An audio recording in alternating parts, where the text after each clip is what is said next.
Mi querida familia Emergencias Bíblicas, bienvenidos a este nuevo estudio de tu programa del Maestro para los Maestros.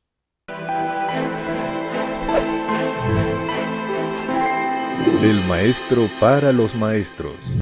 Como es habitual, vamos a orar. Querido Dios, por favor, instrúyenos en estos momentos. Queremos abrir nuestras mentes para que el Espíritu Santo entre en contacto con nuestro espíritu y nos enseñe a entender, nos enseñe a vivir, nos enseñe a compartir. Quédate en nuestro medio, te lo pido en el nombre de Jesús. Amén. El título de la lección para esta semana fue La misión de Dios en favor de nosotros, segunda parte. Y el versículo de memoria lo encontramos en el Evangelio de Mateo, el capítulo 28 y el versículo 19, y dice de la siguiente forma: Por tanto, vayan a todas las naciones, hagan discípulos, bautizándolos en el nombre del Padre, del Hijo y del Espíritu Santo. Normalmente en la teología se conoce esto como la Gran Comisión, pero los autores de nuestra lección durante todo este trimestre nos quieren presentar a un Dios que está cumpliendo una misión. Formulo esta pregunta: ¿de qué manera podemos nosotros entender que Dios es un Dios misionero? Bueno, su primera misión, la primera misión de Dios fue crear, y creó seres racionales en ambientes perfectos para que estos seres desarrollaran a plenitud su experiencia vital. Esa fue la primera misión que Dios realizó: crear el universo, crear ambientes y dentro de esos ambientes crear lugares de vivienda para las criaturas racionales que Él crearía. Luego de la rebelión de Lucifer en el cielo, la misión de Dios fue darle la oportunidad de arrepentirse, tanto Él como aquellos ángeles que se le unieron. Pero, como al fin y al cabo no fue posible ese arrepentimiento, la siguiente misión que Dios va a desarrollar es proteger a los ángeles que quedaron leales allá en el cielo. Y el mecanismo que utilizó para protegerlos fue expulsar a todos los ángeles rebeldes que no habían aceptado el período de arrepentimiento, el tiempo de gracia que se les otorgó. La siguiente misión de nuestro Dios fue advertirle a la recién creada pareja terrena de que hay un enemigo que intentaría engañarlos. Para eso, los mismos ángeles leales de Dios se pusieron en contacto con Adán, comisionados por Dios para advertirles que tuvieran cuidado. La historia bíblica nos dice, desafortunadamente, que nuestros primeros padres pecaron, cedieron al engaño de Satanás y ahora la siguiente misión de la deidad fue activar el plan de salvación que se había diseñado desde mucho tiempo antes de que existiera criatura racional alguna. Y la siguiente misión de nuestro Dios fue encarnarse para hacer posible la reconciliación con la raza humana caída. Hoy, la misión de Dios consiste en llamarte a ti y a mí para que aceptemos su plan de salvación y llevarnos finalmente al glorioso momento cuando todas las cosas sean hechas nuevas. ¿No crees tú, querido, que vale la pena dedicarle entonces un momento a reflexionar cómo es esto de que Dios está interesado en nosotros? ¿Cómo es esto de que Dios ha hecho una misión en favor de nosotros? Muy bien, vamos a entrar en detalle. El primer tópico de la lección correspondiente al estudio del día domingo se tituló El Dios Trino, el origen de la misión. Pero antes de entrar en el estudio propiamente dicho de este día, te voy a formular la pregunta que espero sirva de detonante para la participación de cada uno de ustedes. La pregunta es la siguiente: mucho cuidado y préstenle atención porque quisiera ver el desarrollo teológico que cada uno de ustedes tiene. La pregunta es: en Primera de Juan, capítulo 4, versículo 8, se nos dice de una manera tajante y concreta: Dios es amor.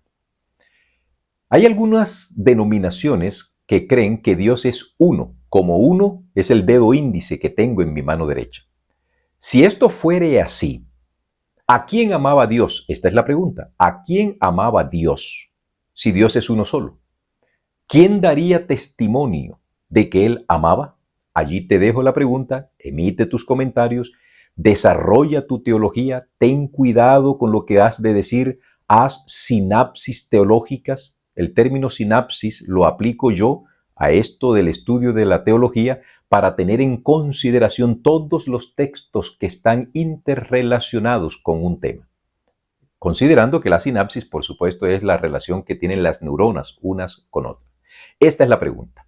Entremos entonces al estudio propio del día de hoy, del día domingo. Te hago una pregunta. ¿Cuándo comenzó la misión del ser que hoy llamamos Jesús, nuestro Salvador? ¿Por casualidad la misión de Jesús comenzó cuando se encarnó en el vientre de la Virgen María? La Biblia dice que no es así. La misión de Jesús comenzó muchísimo tiempo antes de que Dios creara a ser racional alguno.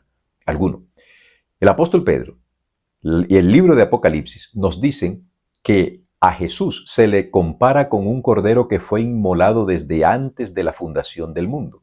Entonces, la misión de Jesús comenzó antes de que el hombre fuera creado. Esto es muy importante. Vamos ahora con el Dios Trino, quien sigue en su orden. ¿Cuál es la misión del Padre en esto del plan de la salvación? ¿Cuál es la misión del Padre en el plan de la salvación? Evidentemente, en el Antiguo Testamento nosotros encontramos que ese ser llamado Padre para nosotros, que no sabemos su nombre, que se ha denominado de distintas formas, pero que técnicamente no sabemos cómo se llama. Él nos ha dado títulos que evocan alguno de sus atributos. En algunos momentos, Él ha dicho, yo me llamo Jehová, palabra hebrea que significa el eterno, el que es, el que existe siempre. O yo soy el omnipotente, palabra hebrea que quiere decir que Dios es todopoderoso. Y cada uno de estos títulos o nombres que se le asignan a Dios, dados por Él mismo, es porque Dios quiere identificar alguno de sus atributos utilizando uno de estos títulos, pero no es directamente el nombre de Dios. No es lo más importante que nosotros entendamos cuál es el nombre real de Dios. No es lo más importante. Lo importante es que entendamos que Él está dispuesto a salvarnos, que Él quiere demostrarse cómo es Él, grande, poderoso, eterno. Eso es lo que Él quiere dejarnos entender. Por otra parte, el Evangelio de Juan dice, de tal manera amó Dios al mundo que ha dado a su Hijo. En este pasaje, ese Dios es el Padre. ¿Cuál fue la misión que Dios ha tenido en esto de salvar al hombre? Entregar a su propio Hijo. Escapa al momento y al tiempo de este estudio hacer un análisis más pormenorizado de las implicaciones teológicas que subyacen detrás de esta aparente fácil y sencilla declaración juanina. Pero por lo pronto, entendamos que la misión del Hijo comenzó antes de su encarnación, comenzó antes de la creación del hombre. La misión del Padre comenzó antes de la creación del hombre y comenzó dando a su Hijo para la redención del ser humano. Ahora viene la siguiente pregunta. ¿Cuál es la misión del Espíritu Santo en el plan de salvación?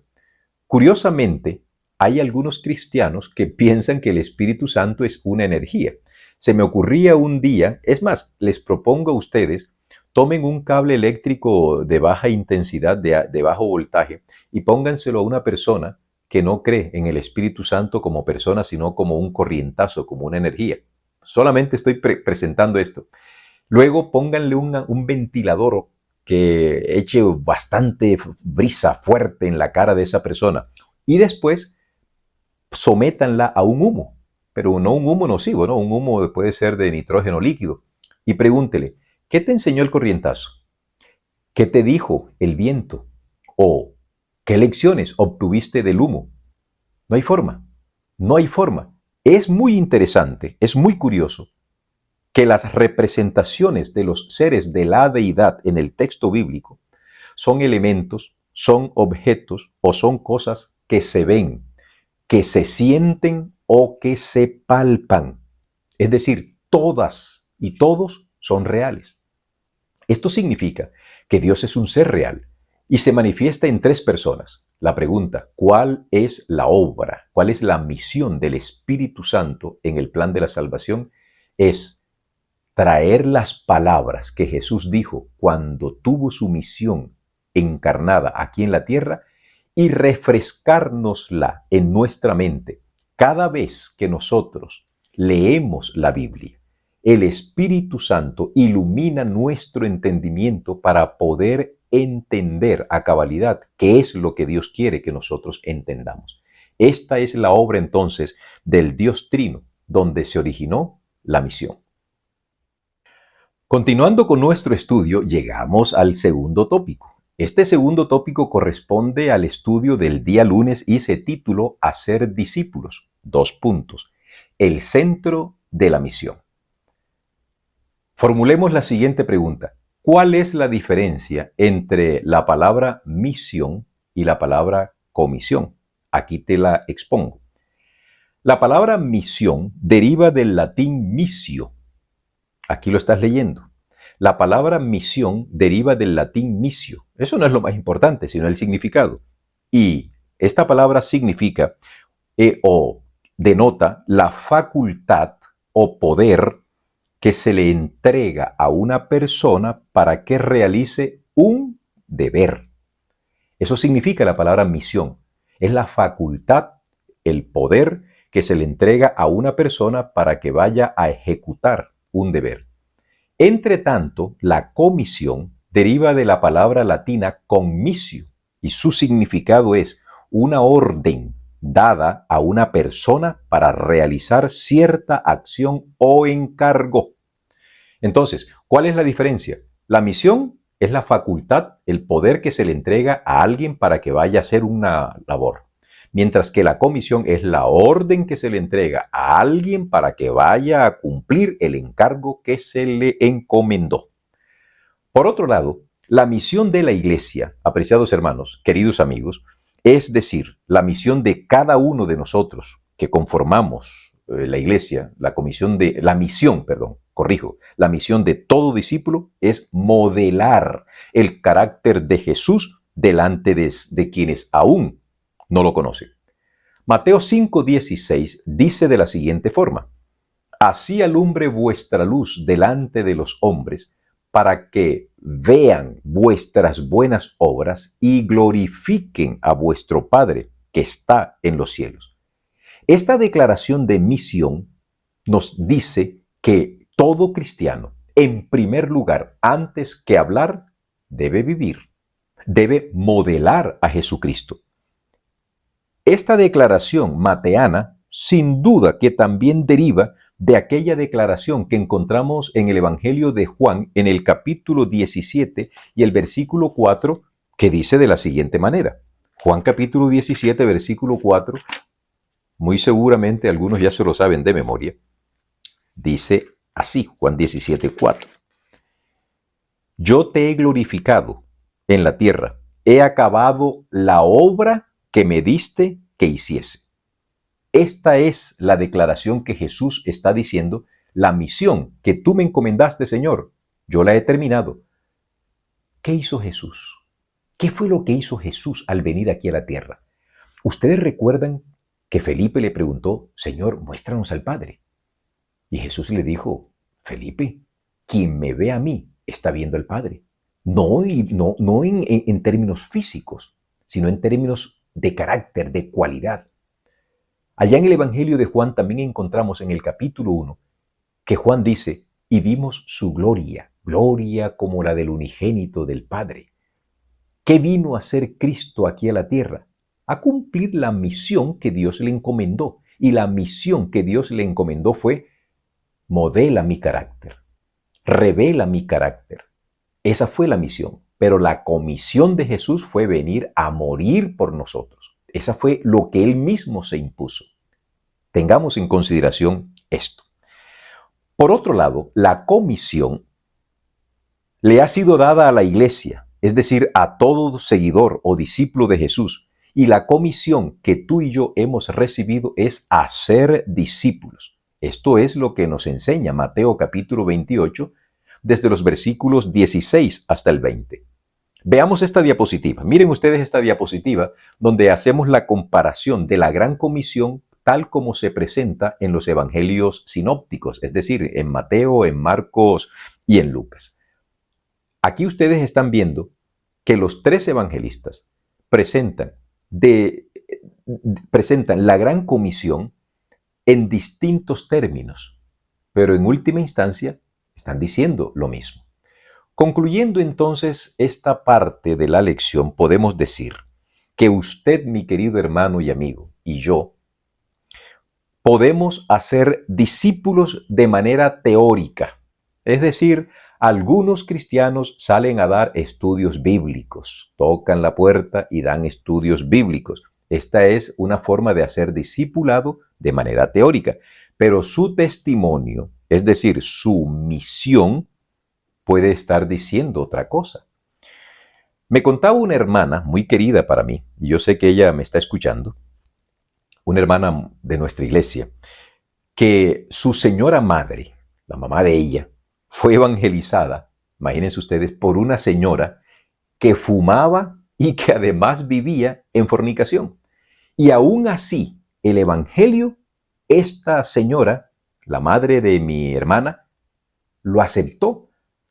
¿No te parece a ti que hay una contradicción en la predicación del evangelio por parte de la señora que fumaba y que vivía en fornicación con el modelamiento que ella debía hacer?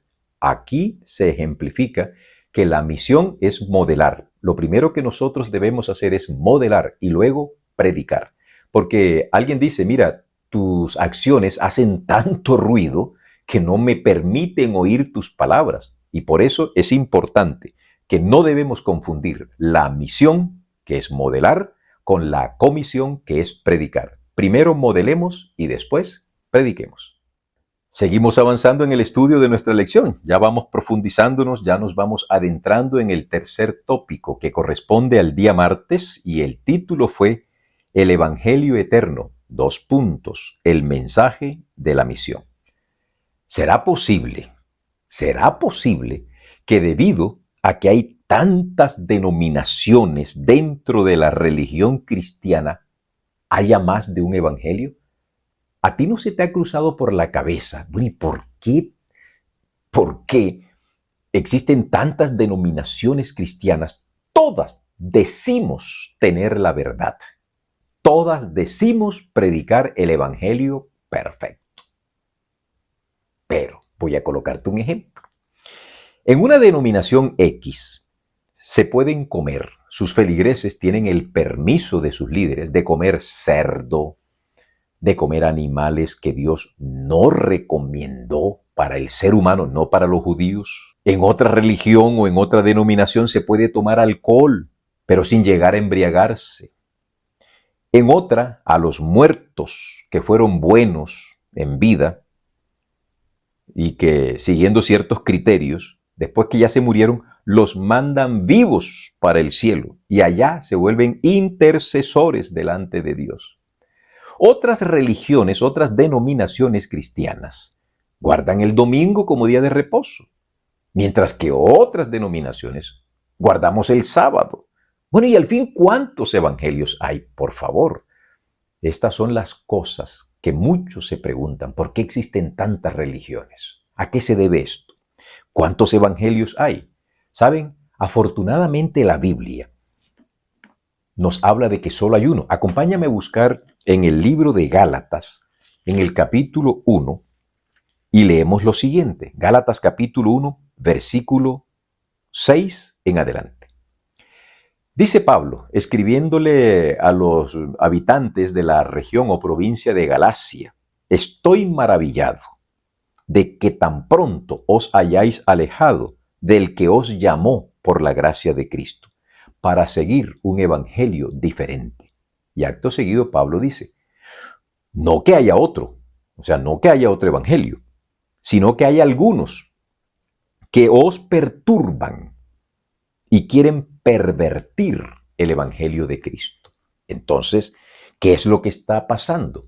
¿Qué es lo que se está presentando en las denominaciones? Que hay una perversión del Evangelio. No puede ser.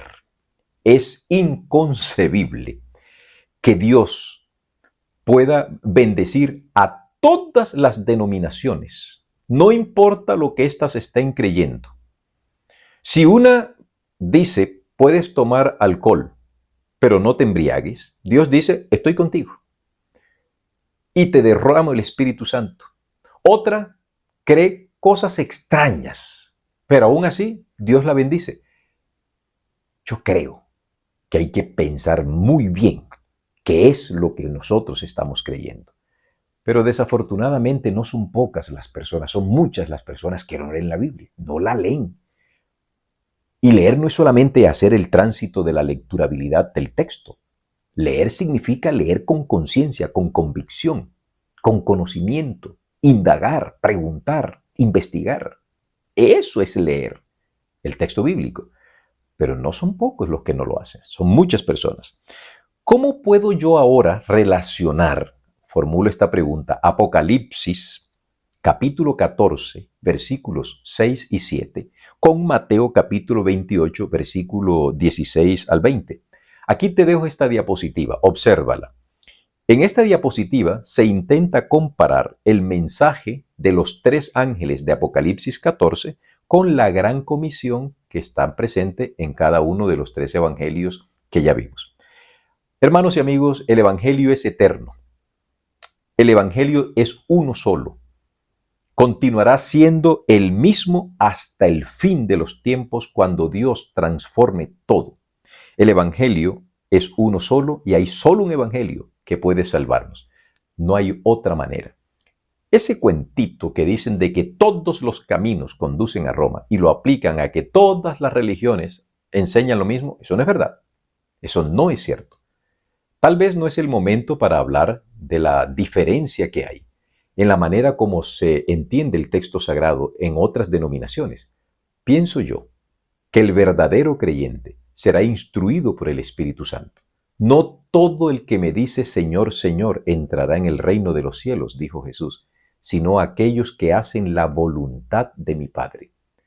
Y el salmista David, escribiendo, dijo, la voluntad de Dios me ha agradado hacerla y tu ley está en medio de mi corazón. La voluntad de Dios, querido hermano y amigo, está revelada. No hay que inventarla, pero ¿estás tú dejándote guiar y seducir? ¿Has abrazado el Evangelio eterno para salvación? Ojalá y esa sea tu decisión. Bien, ya estamos avanzando, ya nos encontramos en el tópico número 4 que corresponde al estudio del día miércoles. Y para este día el título fue El pueblo de Dios, los canales de la misión. Saben, queridos, desde el comienzo de la aplicación del Evangelio aquí en la tierra, acuérdense que la palabra evangelio significa las buenas nuevas y le anotamos de salvación porque el hombre ya había pecado y estaba perdido. Entonces, desde el momento en el que aquí en la tierra se activó el plan de la salvación, Dios ha necesitado y ha usado a sus seguidores para llevar estas buenas noticias al mundo. Por ejemplo, Adán le transmitió estas buenas nuevas a sus hijos. Él fue el autor del primer sacrificio aquí en la tierra. Cuando Adán tuvo que quitarle la vida a ese corderito, para él fue un trabajo difícil, muy doloroso. Por primera vez, él estaba experimentando lo que era la muerte. Y le dolía en su corazón el tener que quitarle la vida a un inocente corderito que no tenía culpa de sus propias decisiones. En ese corderito sangrante, tierno, inocente, Adán vio prefigurado el sacrificio del inocente Hijo de Dios. Y esa obra de transmitirle a otros el plan de la salvación, Adán la hizo con fidelidad. Pasó el tiempo y ahora encontramos a Abel y su hermano Caín. A ambos Dios les dio la oportunidad también de transmitir este mensaje de salvación, haciéndolo de una manera vívida, de una manera real, obedeciendo las instrucciones, las directrices que Dios les había dado. Desafortunadamente, en estos hermanos, en las personas de estos hermanos, se refleja y se revela el carácter actual de la humanidad. Hay quienes quieren obedecer a Dios siguiendo estrictamente sus mandatos, como lo hizo Abel, y hay otros que quieren seguir a Dios, pero haciendo su propia voluntad. Pasa el tiempo y nos encontramos con Enoc, que también predicó. La Biblia identifica a Enoc como uno de los primeros patriarcas que profetizó de la segunda venida de Jesús. Continuamos después con Noé, pregonero de justicia. Ese Noé, ese personaje, llevó el plan de la salvación a toda la sociedad de su época, pero muy pocos, solo 8 personas, aceptaron este compromiso con Dios. Luego encontramos a Abraham, el padre de la fe, con quien Dios establece un pacto. Posteriormente encontramos a todo el pueblo de Israel. Esa nación fue ubicada de una manera estratégica. El lugar donde se encuentra actualmente Israel, que no es exactamente el mismo territorio en su totalidad donde Dios los ubicó, por allí era obligatorio el tránsito de los que venían de Mesopotamia, de los que venían de Anatolia, de los que venían de África, de Egipto. Tenían que pasar sí o sí por allí. Dios los ubicó de una manera estratégica para que compartieran las buenas nuevas de salvación. Y finalmente, hoy, tú y yo hemos sido comisionados por Dios para ser los canales a través de los cuales la buena nueva de la salvación llegue a la persona que te rodea, a quien esté a tu alrededor. ¿Por qué los ángeles no salen a predicar el evangelio? ¿Por qué?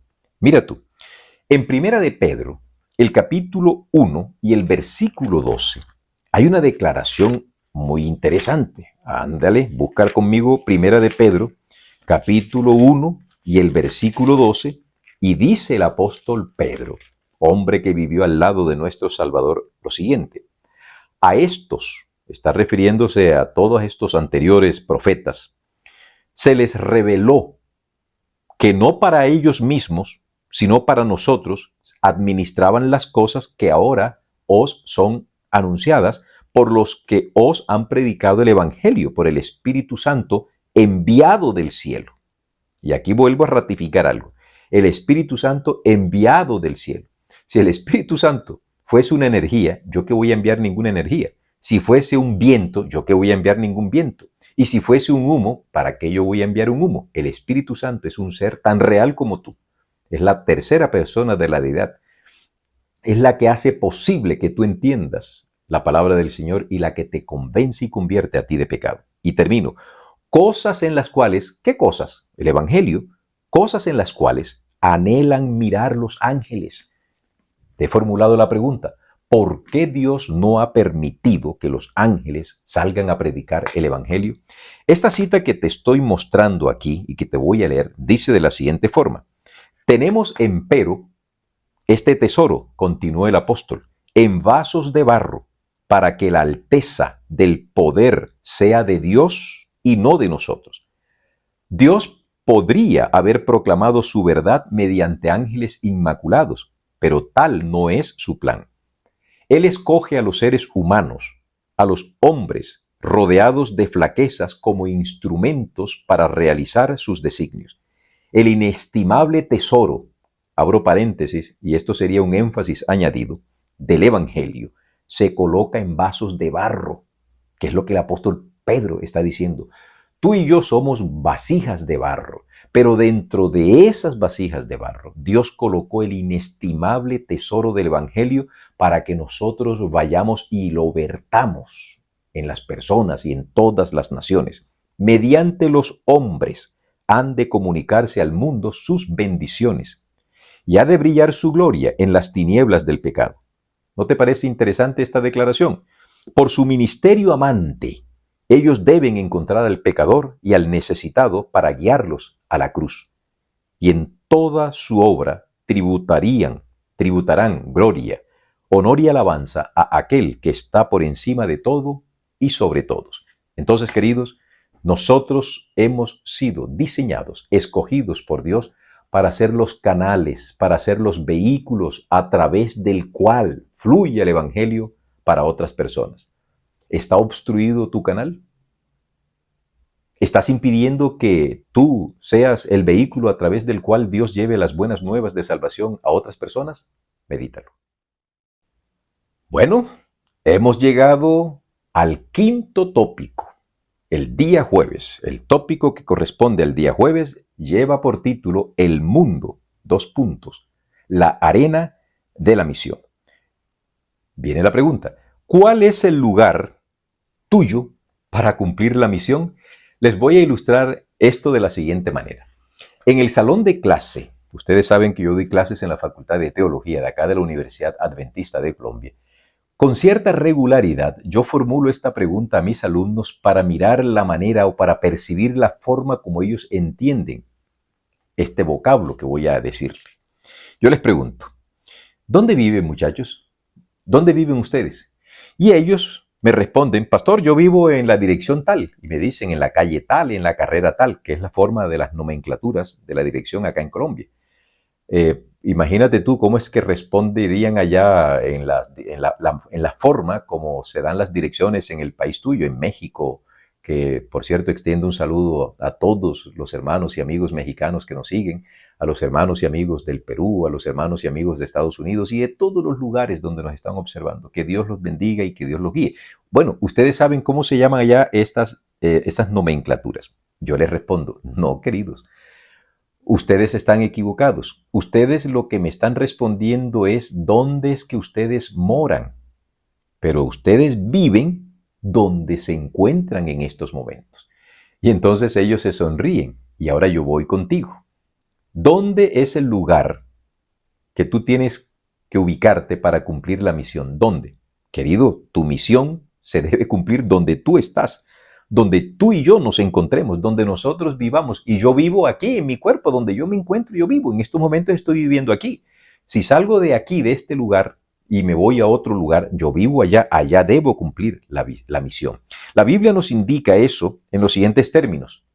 Id a todas las naciones, dice Mateo capítulo 28, 19. O, como lo dice Apocalipsis capítulo 14, versículo 6, id a toda nación, tribu, lengua y pueblo.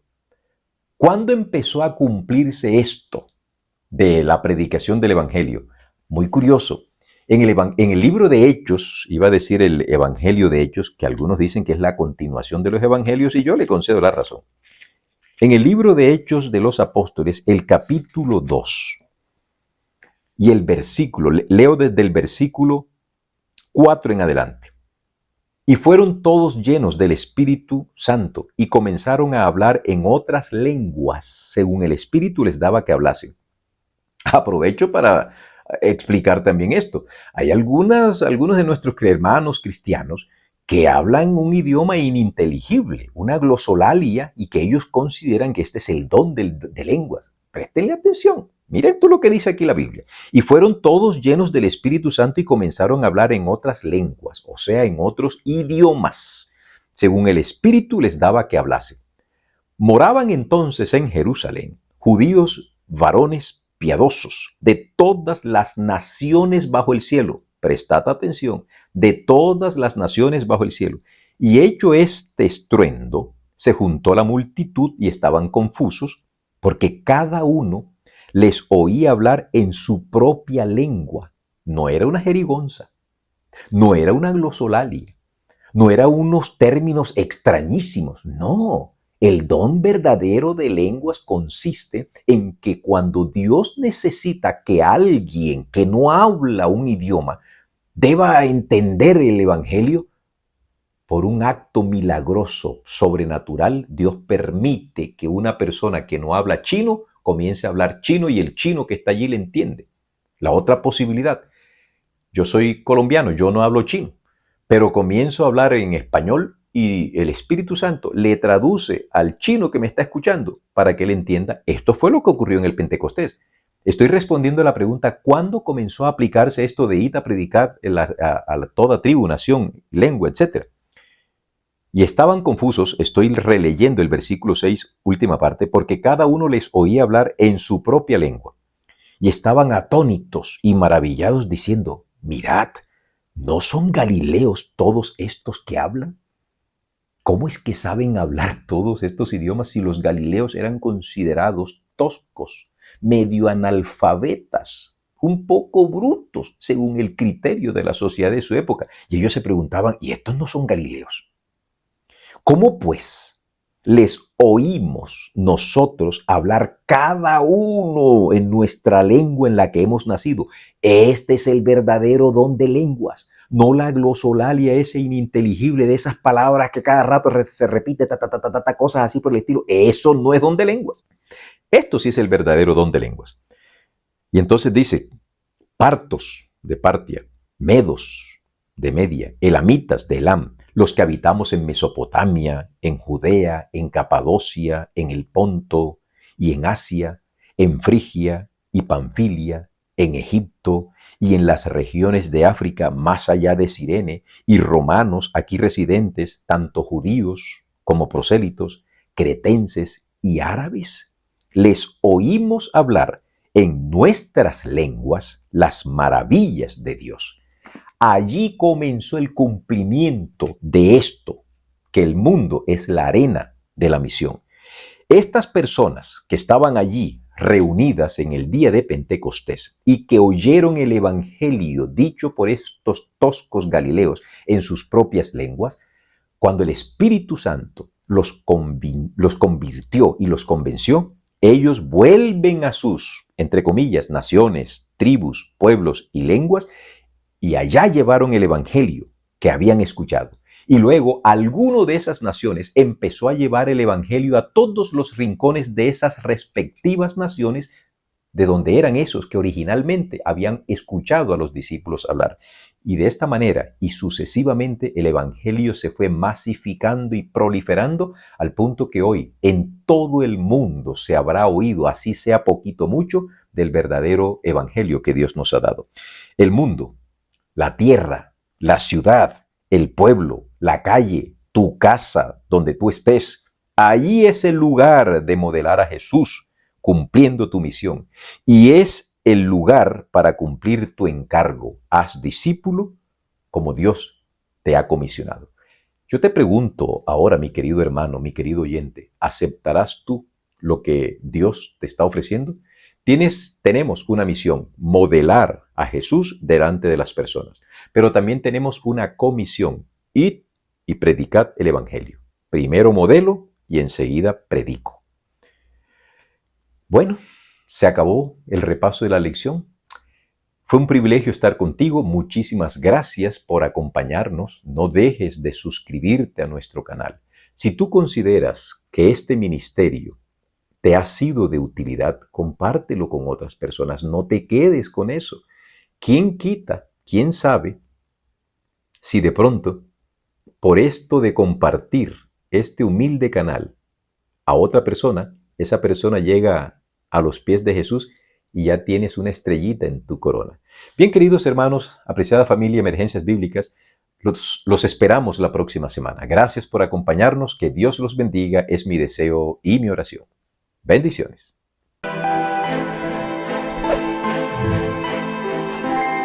Del maestro para los maestros.